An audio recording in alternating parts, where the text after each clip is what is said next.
Hi guys, my name is Tenacity, and today I have chosen to do a eulogy for my special occasion speech.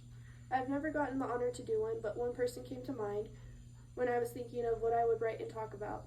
I thought this was a perfect opportunity to give my great-grandfather, Carson Romans, a eulogy. Carson Romans was born July 1st of 1924 in Pines County, Kentucky. At the age of 26, he had served in the Korean War from 1950 to 1953 in the Army. At age 40, he married the love of his life, Dorothy Himes, in Las Vegas, Nevada. Previous to this marriage, Dorothy had 2 children, Eugene and Darlene. As far as Carson was concerned, those were his kids, end of story.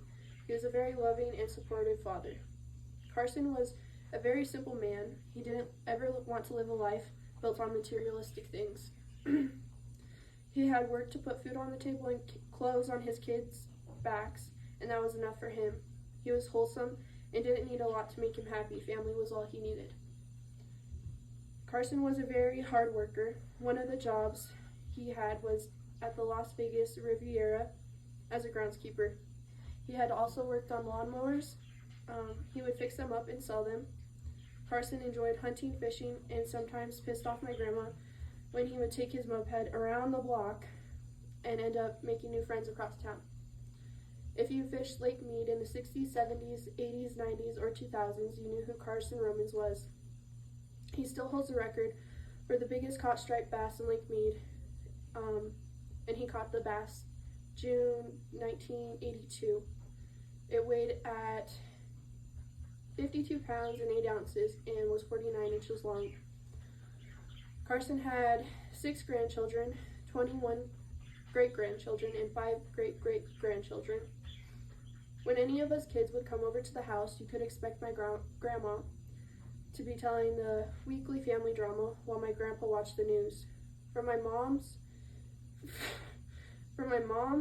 aunt, and uncle, all of us grandkids, he kept the tradition throughout the years and generations of us going to visit.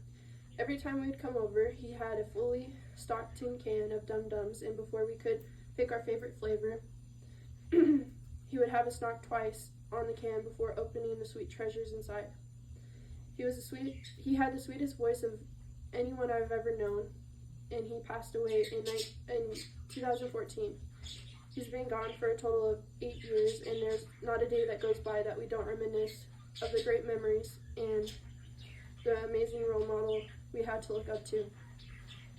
He was a very simple man of few words. When you talked, he listened. He didn't have much to say, but when he did, it was profound. There was one thing that always stuck with me and my mom.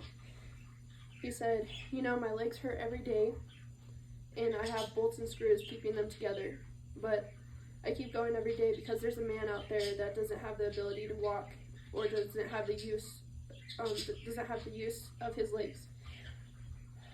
My hope is that one day I could be as selfless, simple, and kind as he was as a person, and those are some big shoes to fill."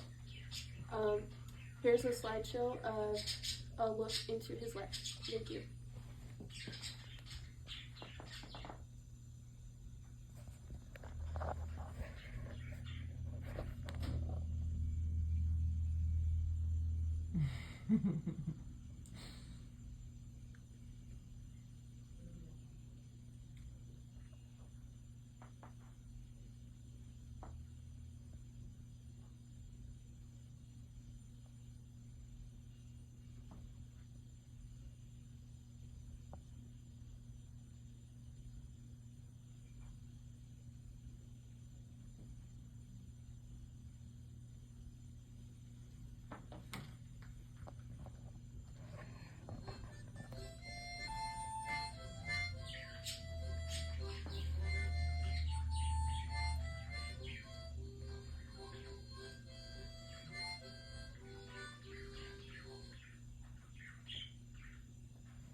Thank you guys for watching, and I will show you my audience.